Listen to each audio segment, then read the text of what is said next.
Hello. Previous લેક્ચરમાં આપણે જે ડિસ્કસ કરેલી હતી એ જે શોર્ટ નોટ હતી સોશિયલ રિસ્પોન્સિબિલિટી અને એથિક્સ, કે જેમાં આપણે સોશિયલી આપણે જે વર્ક કરતા હોઈએ છીએ તો એ સોશિયલી કઈ રીતે કનેક્ટેડ આપણે રહેવાનું હોય છે, બરાબર છે, કે સોશિયલી આપણે લોકો સુધી કઈ રીતે પહોંચી શકીએ. તો એ જે આપણે હતું એ લર્ન કરી લીધું હતું, બરાબર છે, કે એથિક્સ આપણા કેવા હોવા જોઈએ, સ્ટાન્ડર્ડ કેવા હોવા જોઈએ. તો હવે જે નેક્સ્ટ શોર્ટ નોટ છે એ ડિસ્કસ કરવાની છે ફ્રેન્ચાઇઝિંગ.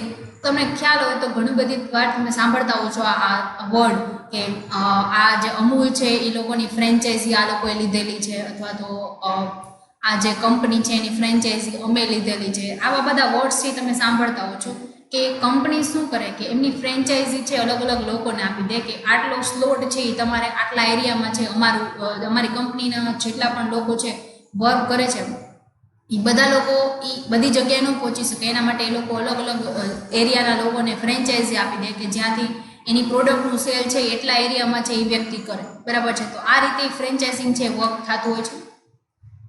ફોર એક્ઝામ્પલ આપણે મેકડોનાલ્ડનું લઈએ અથવા તો તમે ડોમિનોઝ પિઝાનું લો, તો ડોમિનોઝ પિઝાના જેટલા બધા વર્ક છે, મીન્સ કે ડોમિનોઝ પિઝાનું જે ઓનર છે એ બધું હેન્ડલ કરતો હોય છે. તો એ ફ્રેન્ચાઇઝી છે એ અલગ અલગ એરિયામાં અલગ અલગ લોકોને આપી દે કે જેનાથી એ લોકો એ વસ્તુ છે હેન્ડલ કરતા હોય છે. તો માનો કે રાજકોટમાં જે લોકોને ફ્રેન્ચાઇઝી આપેલી છે તો અલગ અલગ જગ્યાએ ક્યાં બ્રાન્ચ છે એમની ઊભી કરવી છે, ક્યાં એમને આ વસ્તુ સેલ કરવી છે, કયો લોકેટેડ એરિયા પ્રોપર છે, એ બધું એના લોકલ જે વ્યક્તિ છે એને વધારે ખ્યાલ હોય, એટલે એ લોકો એને ફ્રેન્ચાઇઝી આપી દે અને પછી એ જે વસ્તુ એ સેલ કરે. Franchising is a business strategy for getting and keeping the customer, કે જેનાથી આપણે કસ્ટમર છે એને મેળવી શકીએ, એને આપણે રાખી શકીએ. એ કસ્ટમર છે એ બિઝનેસ સ્ટ્રેટેજી છે કે આપણે કસ્ટમરને મેન્ટેન કરી શકીએ. તો આપણે જે ઓનર છે એને બધા કલ્ચરનો ખ્યાલ ન હોય અથવા તો બધા એરિયાનો ખ્યાલ ન હોય, એના માટે એ અલગ અલગ વ્યક્તિઓને ફ્રેન્ચાઇઝી આપી દે કે લોકલ એરિયાના વ્યક્તિ છે એ બધું જાણતા હોય, કે જેનાથી છે એને કસ્ટમરને પ્રોપર મેન્ટેન કરી શકે. એમને ખ્યાલ હોય કે અમારી જે સોસાયટી છે, અમારા એરિયામાં છે, આ પ્રકારના કસ્ટમર રહે છે, આ પ્રકારની નીડ છે, આ પ્રકારે જો તમને એને ફૂડ સર્વ કરશો તો એ પરચેસ કરી લેશે. તો એ પ્રકારની સ્ટ્રેટેજી છે એ મેન્ટેન થતી હોય છે. It is a marketing system for creating an image in the minds of current and future customer. આ એક પ્રકારની એવી સ્ટ્રેટેજી છે, માર્કેટિંગ સિસ્ટમ છે, કે જે આપણા કરંટ અત્યારના કસ્ટમર છે એ અને આપણા ફ્યુચરમાં જેટલા કસ્ટમર આપણે થવાના છે એના માઇન્ડમાં એક ઇમેજ છે એ આપણી કંપનીની ઇમેજ છે એ ક્રિએટ કરશે, આપણા ફૂડ પ્રત્યે એમને અવેર બનાવશે about how companies product and service can help ધેમ, કે જેનાથી તમારી કંપનીની પ્રોડક્ટ જે એ સેલ કરે છે અને એની સર્વિસ છે તમને કઈ રીતે હેલ્પ કરી શકે છે. Franchising is a network of interdependent business relationship that allows a number of people to share, કે જે અલગ અલગ પીપલને શેર કરશે એમના ફૂડ, કે જેનાથી એ ફૂડ છે એ સેલ કરી શકે. અ બ્રાન્ડ આઈડેન્ટિફિકેશન, તો તમે જે રાજકોટમાં તમે ડોમિનોઝ પિઝા જોવો છો એ જે સુરતમાં જો બધાની ક્વોલિટી મેન્ટેન થતી હોય છે, કારણ કે એને ફ્રેન્ચાઇઝી આપેલી છે. તો બ્રાન્ડ આઈડેન્ટિફિકેશન છે એ તમે કરી શકશો. Successful method of doing business, આ એક સક્સેસફુલ મેથડ છે બિઝનેસ કરવાની, બરાબર છે, કે ક્વોલિટી બધી જગ્યાએ સેમ રહેશે. જેમ કે ટી પોસ્ટ છે, તમે કોઈ પણ ટી પોસ્ટ જાઓ તો બધાની જે ક્વોલિટી છે એ સેમ જ હોય છે. તમે અલગ અલગ જગ્યાએ જાઓ તો ક્વોલિટી ચેન્જ ન થઈ જાય, કારણ કે એને ફ્રેન્ચાઇઝી આપેલી છે કે અલગ અલગ જગ્યાએ તમારે તમારા લોકો જે તમે જે એરિયામાં સેલ કરો છો, અમારી પ્રોડક્ટ આ છે, તમે કઈ રીતે સેલ કરવાની છે તમારે જાણવું છે, કે જે સક્સેસફુલી તમે એને ઇમ્પ્લિમેન્ટ કરી શકો, કારણ કે તમે એ એરિયાથી અવેર છો. A proven marketing and distribution system, કે જે એક સક્સેસફુલ અને એક આપણે શું કહેવાય પ્રૂફ તરીકે આપણે કોઈને આપી શકીએ કે આ વસ્તુ છે એ અમે એમને સેલ કરીએ છીએ, અથવા તો આ વસ્તુ છે સક્સેસફુલ તમે કઈ રીતે કરી શકો, એ માર્કેટિંગ અને ડિસ્ટ્રીબ્યુશન સિસ્ટમ છે, કે તમે ઓછા એવા એફર્ટથી વધારે વસ્તુ છે એ સેલ કરી શકો છો. In short, franchising is a strategic alliance between the groups of people, કે સ્ટ્રેટેજિક અલાયન્સ મીન્સ કે એક સંબંધોનું જોડાણ છે કે જે અલગ અલગ ગ્રુપના લોકોને છે એ જોડે છે. હુ have specific relationship and responsibility with a common goal of dominating market. આખી કંપનીનો તો ગોલ એ જ છે કે એમને જે વસ્તુ છે એ સેલ કરીને પ્રોફિટ છે એ કમાવાનો છે. તો એ અલગ અલગ ગ્રુપમાં ડિવાઈડ કરી દેશે, એની રિસ્પોન્સિબિલિટી ડિવાઈડ કરી દેશે, અને એ ગ્રુપ છે બધાનો ઓબ્જેક્ટિવ સેમ જ રહેશે, ખાલી મેથડ છે એ ચેન્જ થઈ જશે. It means to get and keep more customer than their competitors. એનો મેઇન ઓબ્જેક્ટિવ પ્રોફિટનો પણ હોઈ શકે અને સાથે એના કમ્પિટિટર કરતાં એને વધારેમાં વધારે કસ્ટમર છે એ મળી શકે એવો પણ ગોલ હોઈ શકે છે.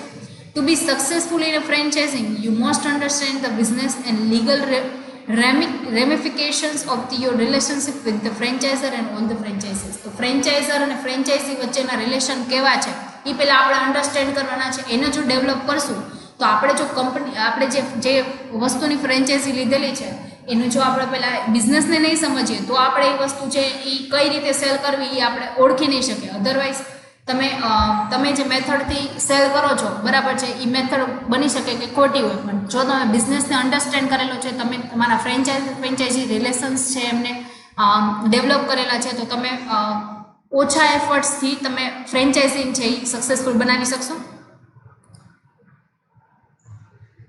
Throughout this article, we will discuss in a detail some of the benefit of the conducting business as a part of the larger group. તો કંપની છે એ લાર્જ ગ્રુપ છે, મીન્સ કે ડોમિનોઝ પિઝા છે એક large group છે, but એને અલગ અલગ ફ્રેન્ચાઇઝી આપીને એને પાર્ટ કરી દેવામાં આવ્યા છે કે જે બિઝનેસ કન્ડક્ટ કરવા માટેનું એક બેનિફિટ છે એ બની શકે છે.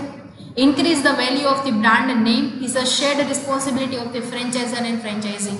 તો તમે એમને ફ્રેન્ચાઇઝી આપો એની સાથે તમે એમને રિસ્પોન્સિબિલિટી પણ આપો છો કે તમારે આ બ્રાન્ડ છે એમની વેલ્યુ છે ઇન્ક્રીઝ કરવાની છે તમારા એરિયામાં. આ રીતે આખી ઇન્ડિયામાં આપણી ઇન્ડિયા ઓર તમે એક્સપોર્ટ કરતા હોય તો એમાં પણ તમે તમારી વસ્તુ છે એનું બ્રાન્ડ વેલ્યુ છે એની તમારી કંપનીની જે થિંગ્સની વેલ્યુ છે એ ઇન્ક્રીઝ કરી શકો છો. And ownership mentality destroys the reason franchised and company operated units are successful. Think about it. Ownership mentality, તમે ફ્રેન્ચાઇઝી તમને મળી જાય એનો મતલબ એવો નથી કે તમે એમના ઓનર છો, બરાબર છે, બટ બિહેવ તમારે કેવો કરવાનો છે કે તમે એમના ઓનર છો, બરાબર. તમે રિયલમાં તમારી પાસે એવા કંઈ લીગલ ઓથેન્ટિકેશન નથી કે તમે એના ઓનર છો, પણ તમારે જે વર્ક કરવાનું છે એ તમારે એવા જ ઓથેન્ટિકેશનથી કરવાનું છે કે તમે એના ઓનર છો, તમે એ વસ્તુથી બિલોંગ કરો છો. તમે એની રિસ્પોન્સિબિલિટી છે એ તમારે પ્રોપર વેમાં પરફોર્મ કરવાની છે.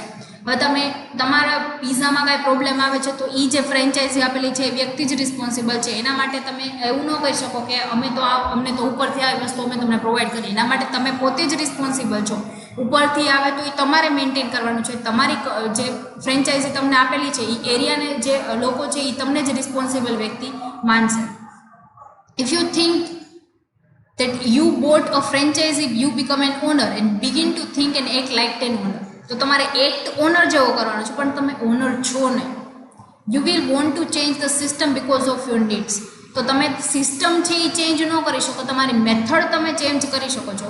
તમે તમારી મેથડથી તમે વસ્તુ છે એ છે તમારી નીડ પ્રમાણે છે એ વેચી શકો છો. You will wonder what you are paying the royalty for and you will begin thinking of the other franchises as a competition. તો તમે એવું વિચારો, તમે જો રોયલ્ટી પે કરો છો એના માટે તમે એવું વિચારવા માંડો કે તમે જે તમારી સાથે જે બીજા ફ્રેન્ચાઇઝી લોકો છે કે જે એ જ કંપનીની વસ્તુ જે સેલ કરે છે એ તમારા કમ્પિટિટર છે. એ તમારા કમ્પિટિટર નથી, તમારે એમની સાથે કોઓર્ડિનેશન કરીને વર્ક કરવાનું છે. જો ફ્રેન્ચાઇઝી છે એ આવું વિચારવા માંડશે કે એ તમારા કમ્પિટિટર છે તો એ બ્રાન્ડને નીચે બતાવવાની કોશિશ કરશે, બરાબર છે. ફોર એક્ઝામ્પલ, તમે કોઈ ક્લાસીસ છે એ ચલાવો છો, તમારી બ્રાન્ચ છે રાજકોટમાં 2 બ્રાન્ચ છે, તો 2 બ્રાન્ચમાં તમે બીજી બ્રાન્ચ તમે તમારી કમ્પિટિટર માનો છો તો એ છે એ કોમ્પિટિશન, એ તમારા કમ્પિટિટર નથી. તમારે એની સાથે જ અલાઇનેશન કરીને વર્ક કરવાનું છે, કારણ કે બધા એક જ નેમથી છે એ વર્ક કરે છે, બરાબર છે. તો તમે કોઈ ક્લાસીસ ચલાવતા હોય ને તમે એને બીજા જે છે એને કમ્પિટિટર માનીને વર્ક કરો તો તમારી ને તમારી ક્લાસીસ છે એનું નેમ છે એ ડિક્રીઝ થશે, એની વેલ્યુ ડિક્રીઝ થશે. તો તમે એમ ન કહી શકો કે તમને કોઈ સ્ટુડન્ટ છે એ તમારી પાસે આવે છે તો તમે એમ ન કહી શકો કે ના એ બ્રાન્ચનો અમને કંઈ ખ્યાલ નથી. તમે એવો આન્સર છે એ અનક્લિયર આન્સર ન આપી શકો. તમારે એમને પ્રોપર વેમાં સમજાવવું પડે કે તમે આ બ્રાન્ચમાં મેનેજ કરો છો, એ બ્રાન્ચનું મેનેજમેન્ટ અલગ છે, અમને કાંઈ ખબર નથી, એવો આન્સર તમે ન આપી શકો.